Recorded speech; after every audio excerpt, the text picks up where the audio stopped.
রহস্যময় পারিবারিক গল্প। আজ পুকুরে গোসল করতে গিয়ে ছেলে আমার হাত ধরে বলল, মা, তুমি যদি আমার স্ত্রী না হও তাহলে আমি তোমাকে এই পানিতেই ডুবিয়ে দেব। গ্রীষ্মের দুপুরে পুকুরে গোসল করতে গিয়েছিলাম। ছেলেও আমার সাথে এসেছিল। পানিতে নেমে গোসল করছিলাম। হঠাৎ সে আমার কাছে এসে আমার হাত ধরল। মা, এই গভীর পানিতে তুমি একা থাকলে বিপদ হতে পারে। আমি বললাম, কি বিপদ? সে বলল, ডুবে যেতে পারো। আমি হাসলাম। আমি তো সাঁতার জানি। সে আমার হাত আরও শক্ত করে ধরল। তবুও বিপদ। হঠাৎ সে আমাকে গভীর পানির দিকে টানতে লাগল। আমি বললাম, কি করছিস? সে বলল, মা, তুমি আমার স্ত্রী হলে আমি তোমাকে রক্ষা করব। আমি বুঝতে পারলাম না। কি বলছিস? সে বলল, আমি তোমাকে ভালোবাসি। তুমি যদি আমার স্ত্রী না হও তাহলে আমি তোমাকে এই পুকুরেই ডুবিয়ে দেব। কেউ খুঁজে পাবে না। আমার গা শিউরে উঠল। পানি আমার গলা পর্যন্ত এসে গিয়েছিল। সে বলল, সিদ্ধান্ত নাও মা। আমার স্ত্রী হবে নাকি এই পানির তলায় চিরকালের জন্য থাকবে? পুকুরের পানি কালো দেখাচ্ছিল। এই গল্পটি সম্পূর্ণ শুনলে আপনাদের পানি অটোমেটিক বের হয়ে যাবে। যত দ্রুত সম্ভব হাতের কাছে টিস্যু নিয়ে বসে পড়ো। বিছানার চাদর যেন নষ্ট না হয় সেটা সম্পূর্ণ খেয়াল রাখার অনুরোধ জানিয়ে গল্পটি এখন শুরু করব। তার আগের সর্বশেষ অনুরোধ, দয়া করে এমন পানি বের করার গল্প নিয়মিত শুনতে আমাদের চ্যানেলটি সকলেই সাবস্ক্রাইব করুন। ধন্যবাদ। হ্যালো বন্ধুরা, আমার নাম মায়া দাস। আমার বয়স 40 বছর। আমার স্বামীর নাম রবিন দাস, বয়স 43 বছর। আমাদের 2 সন্তান, তন্ময় আর রিয়া। তন্ময় 20 বছর বয়সী, বিশ্ববিদ্যালয়ে পড়ে। রিয়া 13 বছর বয়সী, স্কুলে যায়। এই ঘটনাটা ঘটেছিল গত মাসের কথা। আমাদের গ্রামের বাড়িতে গিয়েছিলাম সবাই মিলে। গ্রীষ্মের ছুটিতে বাচ্চাদের নিয়ে বেড়াতে যাওয়ার প্ল্যান করেছিলাম। কিন্তু যা ঘটল তা কোনোদিন ভাবিনি। সেদিন সকালে ঘুম থেকে উঠে দেখি তন্ময় নেই ঘরে। রবিন বলল, হয়তো বাইরে গেছে। কিন্তু আমার মন খারাপ লাগছিল। কেন জানি না, একটা অস্বস্তি কাজ করছিল মনে। দুপুরে খাওয়ার পর আমি পুকুরে গোসল করতে গেলাম। গ্রীষ্মের গরমে শরীর ঝলসে যাচ্ছিল। পুকুরের পানি ঠান্ডা আর পরিষ্কার। আমি শাড়ি পরেই পানিতে নামলাম। পুকুরটা বেশ গভীর, কিন্তু আমি ভালো সাঁতার জানি। তাই কোনো ভয় নেই। হঠাৎ দেখি তন্ময় পুকুরের ধারে এসে দাঁড়িয়েছে। মা, একা একা গোসল করছো কেন? সে জিজ্ঞেস করল। আমি বললাম, গরমে আর পারছি না। তুমিও নেমো। কিন্তু তন্ময়ের চোখে অন্যরকম একটা ভাব, যেন সে আমাকে অনেকক্ষণ ধরে লক্ষ্য করছে। তন্ময় কাপড় পরেই পানিতে নামল। আমার কাছে এসে দাঁড়াল। মা, পানি অনেক ঠান্ডা। সে বলল। হ্যাঁ, পানি ঠান্ডাই ছিল। কিন্তু তন্ময়ের কণ্ঠস্বরে একটা অদ্ভুত রকমের কম্পন। তুমি ঠিক আছো? আমি জিজ্ঞেস করলাম। তন্ময় কিছুক্ষণ চুপ থাকল। তারপর হঠাৎ আমার হাত ধরল। মা, আমার একটা কথা আছে। আমি অবাক হলাম। কি কথা? তন্ময় আমার দিকে এমনভাবে তাকাল যেন সে আমাকে চেনে না। মা, তুমি জানো আমি তোমাকে কতটা ভালোবাসি? সে বলল। আমি হাসলাম। অবশ্যই জানি। তুমি আমার ছেলে। কিন্তু তন্ময় মাথা নাড়ল। না মা, আমি অন্যভাবে ভালোবাসি। আমি বুঝতে পারলাম না তন্ময় কি বলতে চায়। হঠাৎ তন্ময় আমার 2 হাত শক্ত করে ধরল। মা, আমি তোমাকে স্ত্রী হিসেবে চাই। আমার মাথায় যেন বজ্রপাত হল। কি বলছিস তুমি? আমি চিৎকার করে উঠলাম। তন্ময় আমার হাত ছাড়ল না, বরং আরও শক্ত করে ধরল। মা, আমি সিরিয়াস। তুমি আমার স্ত্রী হও। নইলে কি? সে থামল। নইলে কি? আমি কাপা গলায় জিজ্ঞেস করলাম। তন্ময় হাসল। একটা ভয়ঙ্কর হাসি। নইলে আমি তোমাকে এই পুকুরেই ডুবিয়ে মারব। আমার হাত পা কাঁপতে শুরু করল। এ কেমন ছেলে আমার? কিভাবে তার মাকে নিয়ে এমন কথা বলতে পারে? তন্ময়, তুমি পাগল হয়ে গেছ নাকি? আমি চিৎকার করলাম। তন্ময় আমাকে আরও গভীর পানির দিকে টানতে শুরু করল। মা, আমি পাগল না। আমি তোমাকে সত্যিই ভালোবাসি।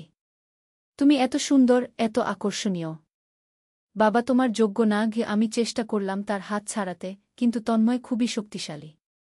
20 বছরের যুবক। পানি আমার বুক পর্যন্ত এসে গেল। তন্ময় আমাকে আরও টানছে।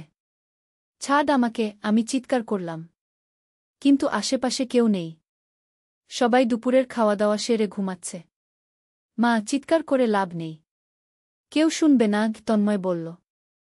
তার চোখে পাগলামির ছাপ। তুমি যদি আমার কথা শুনো তাহলে আমি তোমাকে সারা জীবন সুখী রাখব। আমরা দুজনে অন্য কোথাও চলে যাব। একসাথে থাকব। আমি কাঁদতে শুরু করলাম। তন্ময়, তুমি আমার ছেলে। কিভাবে তুমি এমন কথা বলছ? কিন্তু তন্ময় আমার কথা শুনছে না। সে আমাকে আরও গভীরে টানছে। পানি এখন আমার গলা পর্যন্ত এসেছে। মা, সিদ্ধান্ত নাও। আমার স্ত্রী হবে নাকি এই পুকুরের তলায় চিরকালের জন্য থাকবে? তন্ময় বলল।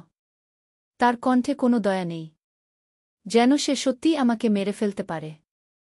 আমি চেষ্টা করলাম সাঁতার দিয়ে তীরের দিকে যেতে, কিন্তু তন্ময় আমার পা ধরে ফেল। কোথায় যাচ্ছ মা? সে হেসে বলল। আমি পানির নিচে চলে গেলাম। মুখ দিয়ে পানি ঢুকে গেল। আমি হাত পা ছোড়াছুড়ি করলাম। কোনোরকমে মাথা তুলে শ্বাস নিলাম।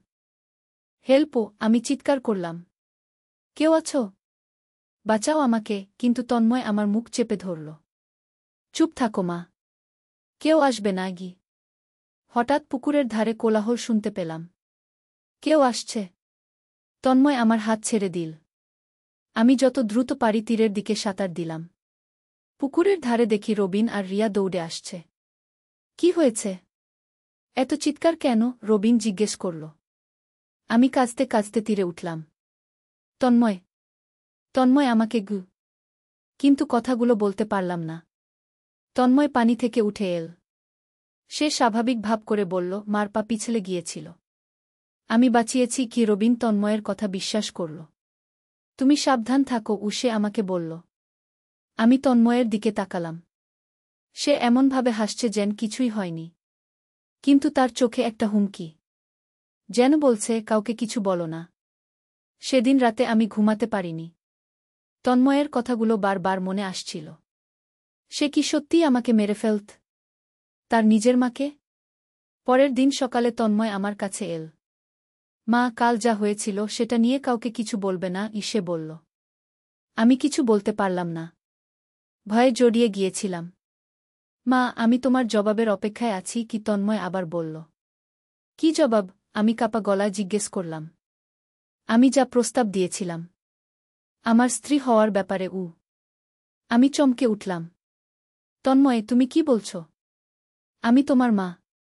এসব পাপের কথা ভাবো কেন? তন্ময় হাসল। পাপ পুণ্য নিয়ে এত ভাবো না মা। প্রেম হল সবচেয়ে বড় ধর্ম। আমি বুঝলাম তন্ময় সত্যিই পাগল হয়ে গেছে। কিন্তু কি করব? রবিনকে বলবো? সে বিশ্বাস করবে? নিজের ছেলের বিরুদ্ধে এমন অভিযোগ সে কখনো বিশ্বাস করবে না। দিনের পর দিন তন্ময় আমাকে চাপ দিতে লাগল। সে বলতো, মা, আমার ধৈর্য শেষ হয়ে যাচ্ছে। তুমি যদি রাজি না হও তাহলে গু। সে হুমকি দিত।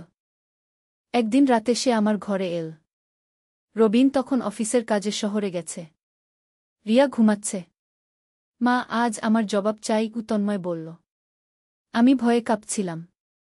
তন্ময়, আমি তোমার মা। এসব অন্যায়ের কথা ভুলে যাও। কিন্তু তন্ময় আমার কাছে এগিয়ে এল। মা, আমি আর অপেক্ষা করতে পারছি না গি। হঠাৎ ঘরের দরজা খুলে গেল। রিয়া ঘুম থেকে উঠে এসেছে। মা, পানি দরকার, সে বলল। তন্ময় তাড়াতাড়ি সরে গেল। আমি স্বস্তির নিঃশ্বাস ফেললাম। কিন্তু আমি বুঝলাম এভাবে আর চলবে না। তন্ময়কে থামাতে হবে। কিন্তু কিভাবে? সে তো আমার নিজের ছেলে। পরের দিন আমি গ্রামের পুরোহিতের কাছে গেলাম। ঠাকুর, আমার ছেলের মাথায় খারাপ ভূত ঢুকেছে মনে হয়, আমি বললাম। পুরোহিত আমার কথা শুনলেন। তারপর বললেন, এক কাজ কর, তন্মজকে নিয়ে আয়। আমি তার মাথা থেকে ভূত ছাড়াব। আমি তন্মজকে পুরোহিতের কাছে নিয়ে গেলাম। ঠাকুর, আমার মা বলছে আমার মাথায় ভূত আছে কি? তন্ময় হেসে বলল। পুরোহিত তন্ময়ের দিকে তাকিয়ে বললেন, তোমার মা ঠিকই বলেছে। তোমার উপর একটা খারাপ আত্মার প্রভাব আছে গি। তন্ময় অবাক হল। কি রকম আত্মার প্রভাব? পুরোহিত বললেন, একটা কামুক আত্মা তোমাকে দিয়ে অন্যায় কাজ করাতে চায়। তন্ময় চুপ হয়ে গেল। পুরোহিত তন্ময়ের মাথায় হাত দিয়ে মন্ত্র পড়তে শুরু করলেন। হঠাৎ তন্ময় চিৎকার করে উঠল। আহ! মাথায় যন্ত্রণা, সে মাটিতে পড়ে গেল। পুরোহিত আরও জোরে মন্ত্র পড়লেন। তন্ময়ের শরীর কাঁপতে লাগল। বের হয়ে যা দুষ্ট আত্মা! পুরোহিত চিৎকার করলেন। কিছুক্ষণ পর তন্ময় শান্ত হয়ে গেল। সে উঠে বসল। আমার মাথা খুব ব্যথা করছে, কি সে বলল। পুরোহিত বললেন, ভূতের প্রভাব চলে গেছে। এখন তুমি ভালো হয়ে যাবে গু। বাড়িতে ফিরে আসার পর তন্ময়কে অন্যরকম মনে হল। সে আর আমার সাথে অদ্ভুত কোনো কথা বলে না, স্বাভাবিক আচরণ করে। একদিন তন্ময় আমার কাছে এল। মা, আমি তোমার কাছে ক্ষমা চাই, সে বলল। কিসের জন্য? আমি জিজ্ঞেস করলাম। তন্ময় বলল, আমি কি যেন অদ্ভুত কথাবার্তা বলেছিলাম, কিন্তু মনে করতে পারছি না গি। আমি স্বস্তি পেলাম। তন্ময় আসলেই ভালো হয়ে গেছে। পুরোহিতের মন্ত্রের প্রভাবে সত্যিই দুষ্ট আত্মা চলে গেছে। কিন্তু কয়েকদিন পর আবার সেই পুরনো সমস্যা শুরু হল। তন্ময় আবার আমাকে অদ্ভুত কথা বলতে শুরু করল। মা, আমি আবার তোমার কথা ভাবছি, সে বলল। আমি বুঝলাম পুরোহিতের চিকিৎসা কাজ করেনি। তন্ময়ের সমস্যা অন্য কিছু, হয়তো মানসিক কোনো রোগ। আমি রবিনকে সব কিছু বলার সিদ্ধান্ত নিলাম। একদিন রাতে যখন আমরা দুজনে একা ছিলাম, তখন সব কিছু বললাম। তন্ময় আমাকে কিন্তু কথাগুলো বলতে পারলাম না। রবিন অবাক হয়ে আমার দিকে তাকাল। কি হয়েছে তন্ময়ের? আমি সাহস করে বললাম, সে আমাকে স্ত্রী বানাতে চায়। রবিনের চোখ বড় হয়ে গেল। কি বলছো তুমি? আমি পুকুরে ঘটে যাওয়া সব ঘটনা বললাম। রবিন প্রথমে বিশ্বাস করতে পারল না। এসব কি বলছ? তন্ময় আমাদের ছেলে, কিন্তু আমি কাঁদতে কাঁদতে সব কিছু বললাম। রবিন বলল, আমি তন্ময়ের সাথে কথা বলব। পরের দিন রবিন তন্ময়কে ডেকে জিজ্ঞেস করল, কিন্তু তন্ময় সব অস্বীকার করল। বাবা মা কি বলছে? আমি কখনো এসব কথা বলিনি রবিন আমার কথা বিশ্বাস করল না। তুমি হয়তো ভুল বুঝেছ, সে বলল। কিন্তু আমি জানি আমি কোনো ভুল করিনি। তন্ময় সত্যিই এসব বলেছে। এভাবে দিন কাটতে লাগল। তন্ময়ের অদ্ভুত আচরণ বাড়তেই লাগল। সে রাতের বেলা আমার ঘরের দরজার কাছে এসে দাঁড়াত। দরজার উপর দিয়ে আমাকে দেখত। একদিন আমি ঠিক করলাম তন্ময়ের সাথে খোলাখুলি কথা বলবো। তন্ময়, তুমি কেন এসব করছো? আমি জিজ্ঞেস করলাম। তন্ময় হাসল। আমি কিছু করছি না মা। আমি তো তোমাকে ভালোবাসি কিন্তু এটা ভুল ভালোবাসা আমি বললাম। আমি তোমার মা তন্ময় মাথা নাড়ল। না মা, তুমি শুধু আমার মা নও, তুমি একজন সুন্দর নারীও আমি আর কোনো কথা বলতে পারলাম না। তন্ময়ের মানসিকতা সম্পূর্ণ বিকৃত হয়ে গেছে। তাকে চিকিৎসার দরকার। আমি একজন মনের ডাক্তারের সাথে যোগাযোগ করলাম। ডাক্তার বললেন, এটা একটা মানসিক রোগ। রোগীর মনে তার মায়ের প্রতি অস্বাভাবিক আকর্ষণ জন্মায়। তিনি বললেন, এর চিকিৎসা আছে, কিন্তু রোগীকে নিয়মিত কাউন্সেলিং করাতে হবে আমি রবিনকে ডাক্তারের কথা বললাম। এবার রবিনও বুঝল যে তন্ময়ের সমস্যা সত্যিই আছে। আমরা তন্ময়কে ডাক্তারের কাছে নিয়ে গেলাম। ডাক্তার তন্ময়ের সাথে অনেকক্ষণ কথা বললেন। তারপর আমাদের বললেন, তন্ময়ের অডিপাল কমপ্লেক্স নামক একটা মানসিক সমস্যা আছে। এতে ছেলেরা তাদের মায়ের প্রতি অস্বাভাবিক আকর্ষণ অনুভব করে, কিন্তু এর চিকিৎসা সম্ভব ডাক্তার তন্ময়কে কিছু ওষুধ দিলেন এবং সাপ্তাহিক কাউন্সেলিং সেশনের ব্যবস্থা করলেন। এই সমস্যা সম্পূর্ণ ভালো হতে সময় লাগবে, ধৈর্য ধরতে হবে ডাক্তার বললেন। প্রথম কয়েকটা সেশনের পর তন্ময়ের মধ্যে কিছুটা পরিবর্তন দেখা গেল। সে আর আগের মতো অদ্ভুত কথা বলত না, কিন্তু মাঝে মাঝেই তার পুরনো সমস্যা ফিরে আসত। একদিন সে আমার কাছে এসে বলল, মা, আমি জানি আমার একটা সমস্যা আছে, কিন্তু আমি চেষ্টা করছি এটা ঠিক করতে। আমি খুশি হলাম। অন্তত সে তার সমস্যা বুঝতে পেরেছে। কিন্তু রাতের বেলা আবার সেই পুরনো তন্ময়। সে আমার ঘরের বাইরে দাঁড়িয়ে থাকত, দরজার ফাঁক দিয়ে আমাকে দেখত। আমি ভয়ে দরজায় চিটকিনি লাগিয়ে রাখতাম। একদিন রাতে সে দরজায় নক করল। মা, দরজা খোলো, সে বলল। আমি জবাব দিলাম না। মা, আমি জানি তুমি জেগে আছ। দরজা খোলো, সে আবার বলল। আমি চুপ করে রইলাম। হঠাৎ সে দরজায় জোরে ধাক্কা দিতে শুরু করল। মা, দরজা খোলো, আমার তোমার সাথে কথা আছে। আমি ভয়ে কাঁপতে লাগলাম। দরজা ভেঙে যাওয়ার মতো অবস্থা। আমি চিৎকার করে উঠলাম, রবিন, রবিন, রবিন ঘুম থেকে উঠে এল। কি হয়েছে? সে জিজ্ঞেস করল। তন্ময় তাড়াতাড়ি নিজের ঘরে চলে গেল। তন্ময় দরজা ভাঙতে চেষ্টা করছিল আমি বললাম। রবিন তন্ময়ের ঘরে গিয়ে দেখল সে ঘুমাচ্ছে। তুমি হয়তো স্বপ্ন দেখেছ, রবিন বলল। কিন্তু আমি জানি এটা কোনো স্বপ্ন ছিল না।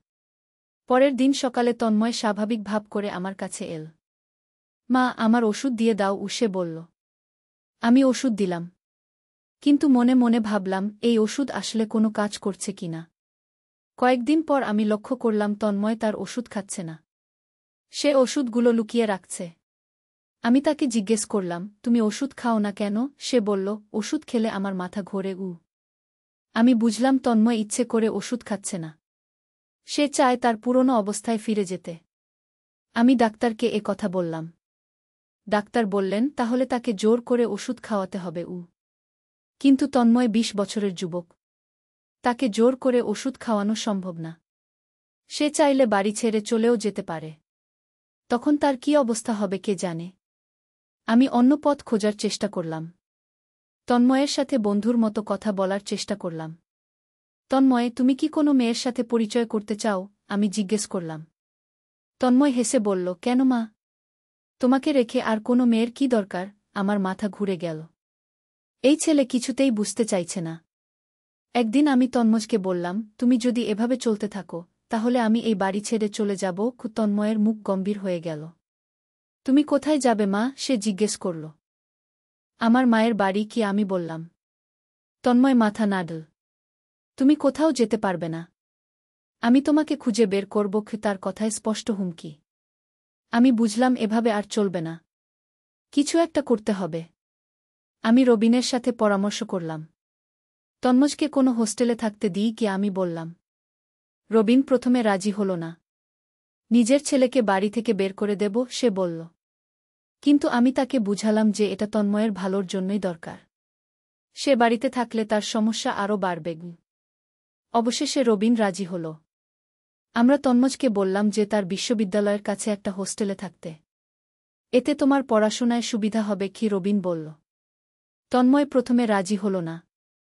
আমি বাড়িতেই থাকতে চাই, সে বলল। কিন্তু আমরা তাকে বুঝালাম।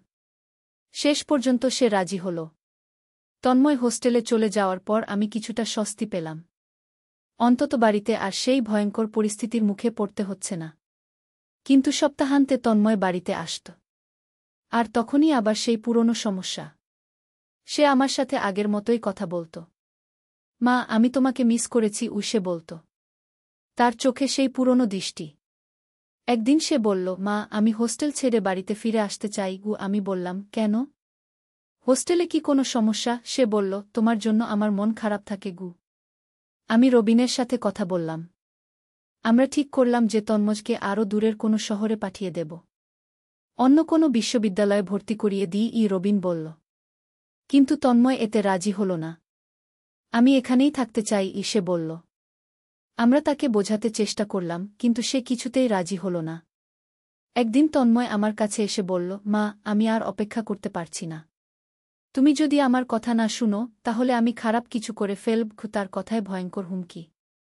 কি ধরনের খারাপ কিছু? আমি কাপা গলা জিজ্ঞেস করলাম। তন্ময় হাসল। হয়তো নিজেকে মেরে ফেলব। নয়তো বাবাকে। সে থামল। আমার রক্ত শুকিয়ে গেল। তুমি কি পাগল হয়ে গেছ? আমি চিৎকার করলাম। তন্ময় শান্তভাবে বলল, পাগল হয়ে গেছি তোমার ভালোবাসায়। সেই রাতে আমি ঘুমাতে পারিনি। তন্ময়ের হুমকি আমাকে ভয় দিয়েছিল। সে কি সত্যিই রবিনের ক্ষতি করতে পারে? তার নিজের বাবাকে? পরের দিন সকালে আমি দেখলাম রবিন অফিসে যাওয়ার জন্য তৈরি হচ্ছে। আমি তাকে বললাম, আজ অফিসে যেও না। রবিন অবাক হয়ে জিজ্ঞেস করল, কেন? আমি বলতে পারলাম না যে তন্ময় তার বিরুদ্ধে হুমকি দিয়েছে। রবিন অফিসে চলে গেল। আমি সারাদিন ভয়ে ভয়ে কাটালাম। তন্ময় কি সত্যিই কিছু করবে? সন্ধ্যায় রবিন অফিস থেকে ফিরল। আমি স্বস্তির নিঃশ্বাস ফেললাম। কিন্তু তন্ময়ের হুমকির কথা মনে থেকে গেল। আমি আর পারছিলাম না। পুলিশে যাওয়ার কথা ভাবলাম। কিন্তু নিজের ছেলের বিরুদ্ধে পুলিশে কমপ্লেইন? এটা কি ঠিক হবে? একদিন আমি আমার বোন রুমার কাছে সব কিছু বললাম। রুমা শুনে অবাক হয়ে গেল। এ কি বলছিস? তন্ময় এমন? আমি কাঁদতে কাঁদতে সব কিছু বললাম। রুমা বলল, তোমাকে এই বাড়ি ছেড়ে চলে আসতে হবে। আমি বললাম, কিন্তু রবিনকে ছেড়ে কিভাবে যাব? রুমা বলল, রবিনকেও সাথে নিয়ে আসো। আমাদের বাড়িতে থাকতে পারো। কিন্তু রবিন রাজি হবে কি? সে তার চাকরি ছেড়ে আমার বোনের বাড়িতে থাকবে? আর তন্ময়? সে কি আমাদের খুঁজে বের করবে না? আমি গভীর চিন্তায় পড়ে গেলাম। কি করব? কোন পথে যাব? তন্ময়কে বাঁচানোর জন্য নিজের জীবন ঝুঁকিতে ফেলব নাকি নিজেকে বাঁচানোর জন্য তন্ময়কে ছেড়ে দেব? হঠাৎ একদিন একটা অদ্ভুত ঘটনা ঘটল।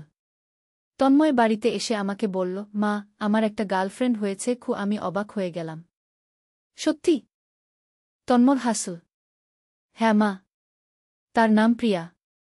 খুব সুন্দর মেয়ে। আমি খুশি হলাম। হয়তো এই মেয়েটি তন্ময়কে স্বাভাবিক করে তুলতে পারবে। কয়েকদিন পর তন্ময় প্রিয়াকে বাড়িতে নিয়ে এল। প্রিয়া সত্যিই খুব সুন্দর মেয়ে। ভদ্র, শিক্ষিত।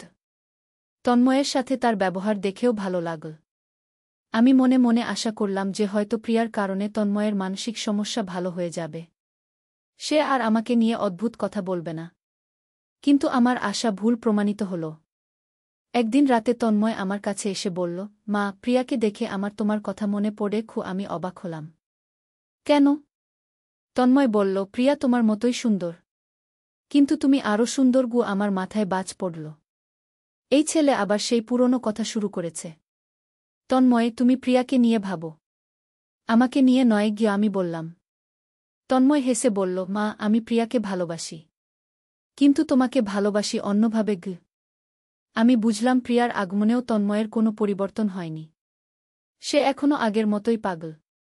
একদিন প্রিয়া আমার কাছে এসে বলল, আন্টি, তন্ময় আমার সাথে অদ্ভুত কথা বলে। আমি জিজ্ঞেস করলাম, কি ধরনের কথা? প্রিয়া বলল, সে বলে আপনার মতো কেউ নেই। আপনি নাকি পৃথিবীর সবচেয়ে সুন্দর নারী। আমি লজ্জা পেলাম। প্রিয়ার কাছে এসব কথা বলা কতটা অস্বাভাবিক। প্রিয়া, তন্ময়ের একটা মানসিক সমস্যা আছে। তুমি তার কথায় কান দিও না। আমি বললাম। প্রিয়া অবাক হয়ে বলল, কি ধরনের সমস্যা? আমি সব কিছু বলতে পারলাম না। শুধু বললাম সে ডাক্তারের কাছে চিকিৎসা নিচ্ছে। কয়েকদিন পর প্রিয়া আমার কাছে এসে বলল, আন্টি, আমি তন্ময়ের সাথে ব্রেকআপ করতে চাই। আমি জিজ্ঞেস করলাম, কেন? কি হয়েছে? প্রিয়া বলল, তন্ময় আমাকে বলেছে যে সে আপনাকে ভালোবাসে, আপনাকে বিয়ে করতে চায়। আমার মাথা ঘুরে গেল। তন্ময় প্রিয়াকেও এসব কথা বলেছে? প্রিয়া, তুমি এসব কথায় কান দিও না। আমি বললাম।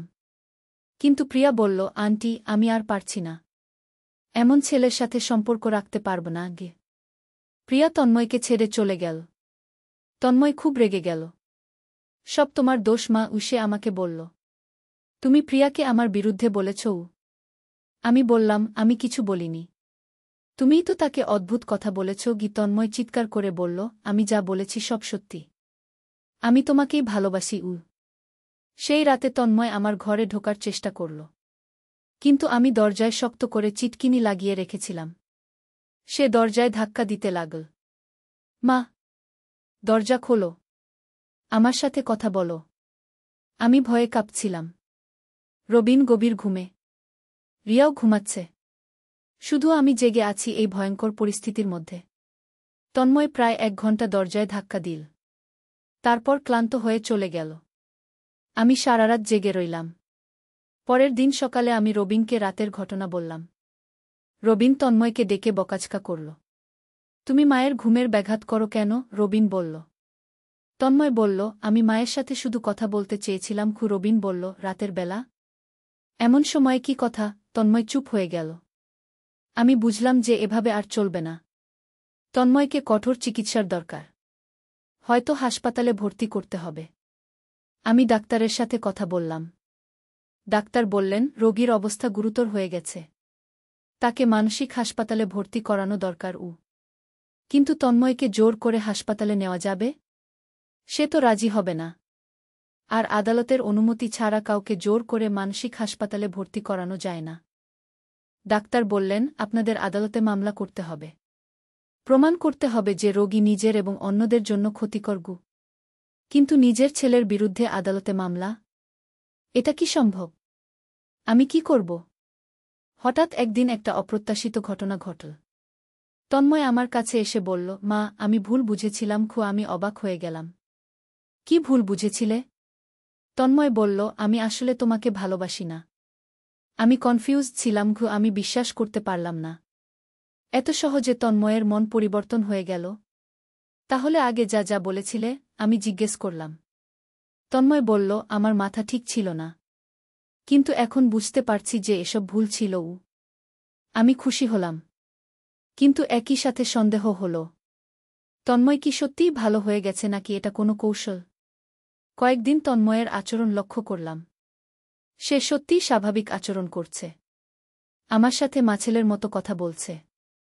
আর কোনো অদ্ভুত কথা বলছে না। একদিন সে বলল, মা, আমি প্রিয়াকে ফিরে পেতে চাই। তার কাছে ক্ষমা চাইব। আমি বললাম, হ্যাঁ, সেটা ভালো হবে গু। তন্ময় প্রিয়ার কাছে গিয়ে ক্ষমা চাইল। প্রিয়া প্রথমে বিশ্বাস করল না। কিন্তু তন্ময় তাকে বোঝাল যে সে সত্যিই পরিবর্তন হয়েছে। আস্তে আস্তে প্রিয়াও তন্ময়ের পরিবর্তন দেখল। তারা আবার একসাথে হল। আমি স্বস্তি পেলাম। অবশেষে তন্ময় স্বাভাবিক হয়েছে। 1 বছর পর তন্ময় আর প্রিয়ার বিয়ে হল। বিয়ের দিন আমি খুব খুশি ছিলাম। অবশেষে আমার ছেলে একজন ভালো মেয়ে পেয়েছে। তার মানসিক সমস্যাও ভালো হয়েছে। বিয়ের পর তন্ময় আর প্রিয়া আলাদা একটা ফ্ল্যাটে থাকতে শুরু করল। আমি আরও স্বস্তি পেলাম। এখন আর কোনো সমস্যা নেই। কিন্তু কয়েক মাস পর একটা অদ্ভুত ঘটনা ঘটল। প্রিয়া একদিন আমার কাছে এসে কাঁদতে কাঁদতে বলল, আন্টি, তন্ময় আবার আগের মতো হয়ে গেছে গিউ। আমার বুকটা ধক করে উঠল। কি বলছিস প্রিয়া? আমি জিজ্ঞেস করলাম। প্রিয়া বলল, সে রাতের বেলা আপনার নাম নিয়ে স্বপ্নে কথা বলে। আর আমাকে বলে যে আমি আপনার মতো সুন্দর নই গি। আমার মাথা ঘুরে গেল। তাহলে তন্ময়ের সমস্যা আসলে ভালো হয়নি? সে শুধু লুকিয়ে রেখেছিল? প্রিয়া আরও বলল, কাল রাতে সে আমাকে আপনার নাম ধরে ডাকল।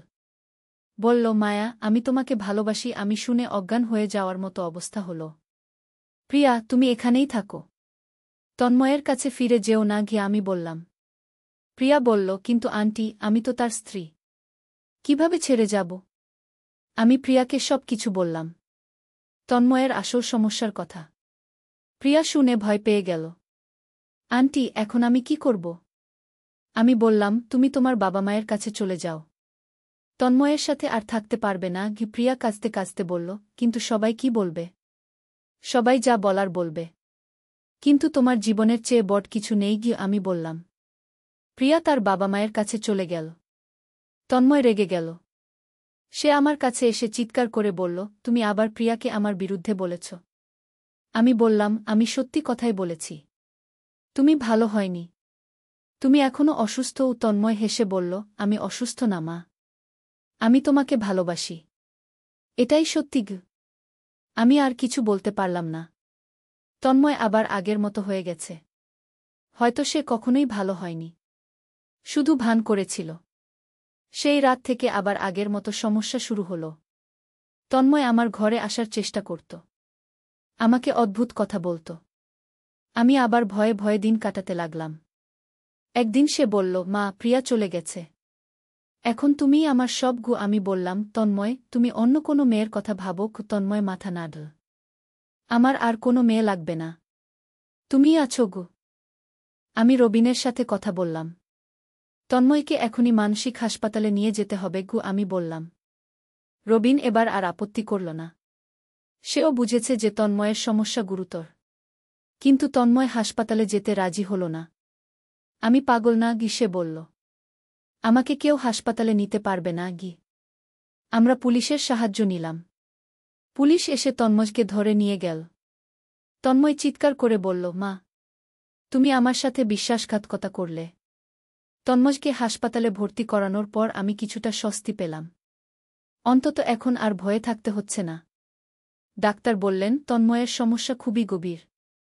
দীর্ঘ চিকিৎসার দরকার হবে গু। আমি জিজ্ঞেস করলাম, কতদিন লাগবে? ডাক্তার বললেন, বলা মুশকিল। হয়তো কয়েক বছর গু। আমি ভাবলাম, কয়েক বছর তন্ময় হাসপাতালে থাকবে। আমি এই সময়ে শান্তিতে থাকতে পারব। কিন্তু 6 মাস পর ডাক্তার বললেন, তন্ময়ের অবস্থার উন্নতি হয়েছে। তাকে বাড়িতে নিয়ে যেতে পারেন। আমি ভয় পেয়ে গেলাম। এত তাড়াতাড়ি?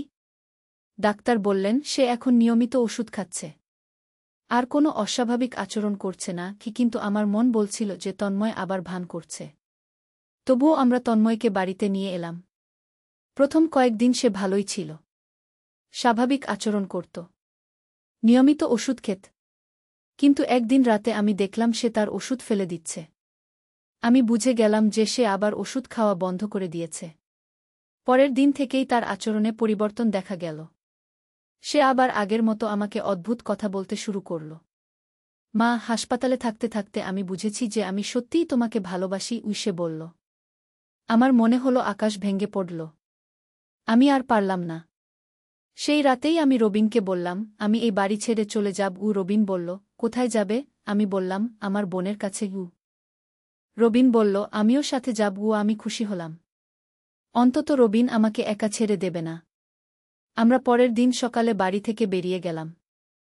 রিয়াকেও সাথে নিয়ে গেলাম। তন্ময় তখন কলেজে গিয়েছিল। সে ফিরে এসে দেখবে ঘর খালি। আমার বোনের বাড়িতে গিয়ে আমি কিছুটা শান্তি পেলাম। অন্তত এখানে তন্ময় আমাকে বিরক্ত করতে পারবে না। কিন্তু 2 দিন পর তন্ময় আমাদের খুঁজে বের করল। সে আমার বোনের বাড়িতে এসে হাজির। মা, তুমি কেন চলে এলে? সে চিৎকার করে বলল। আমি ভয়ে লুকিয়ে রইলাম। আমার বোন রুমা তন্ময়কে বলল, তোমার মা এখানে নেই কি? কিন্তু তন্ময় বলল, আমি জানি মা এখানে আছে। আমি তাকে নিয়ে যাব। রুমা পুলিশে ফোন করার হুমকি দিল। তন্ময় বলল, পুলিশ ডাকো।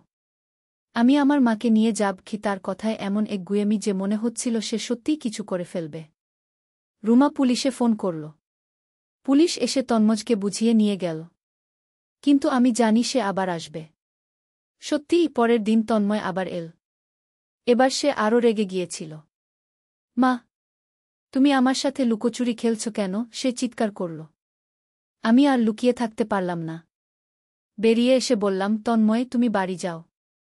আমি তোমার সাথে যাব না। তন্ময় বলল, তুমি না গেলে আমি এখানেই থেকে যাব। সত্যিই তন্ময় আমার বোনের বাড়ির সামনে বসে রইল।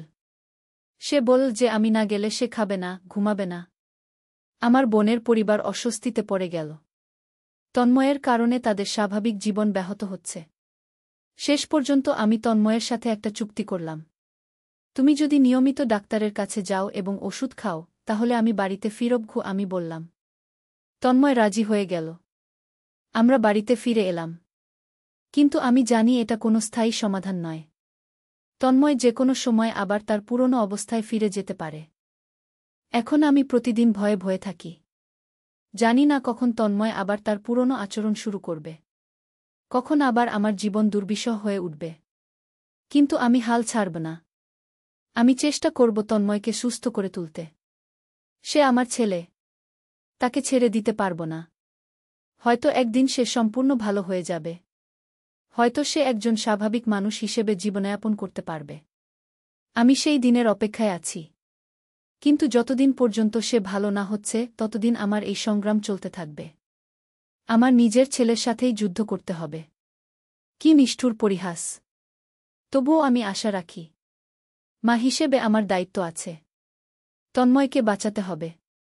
তার জীবনটা স্বাভাবিক করে তুলতে হবে। গত কয়েক মাসে আমি অনেক কিছু শিখেছি। শিখেছি যে মানুষের মন কত জটিল। কিভাবে একটা সুন্দর পরিবার ধ্বংস হয়ে যেতে পারে। কিভাবে একজন মা তার নিজের ছেলের হাত থেকে নিজেকে রক্ষা করতে হয়। এই গল্পের শেষ এখনো হয়নি। তন্ময়ের চিকিৎসা চলছে। হয়তো একদিন সে সম্পূর্ণ ভালো হয়ে যাবে। হয়তো একদিন আমরা সবাই মিলে সুখী পরিবার হিসেবে থাকতে পারব। কিন্তু সেই দিন পর্যন্ত আমাকে অপেক্ষা করতে হবে। ধৈর্য ধরতে হবে। আর সবার উপরে আশা রাখতে হবে যে একদিন সব ঠিক হয়ে যাবে। এই গল্প আমার জীবনের সবচেয়ে কঠিন অধ্যায়। কিন্তু আমি হাল ছাড়িনি। ছাড়ব না। কারণ আমি একজন মা। আর মায়ের ভালোবাসা অসীম।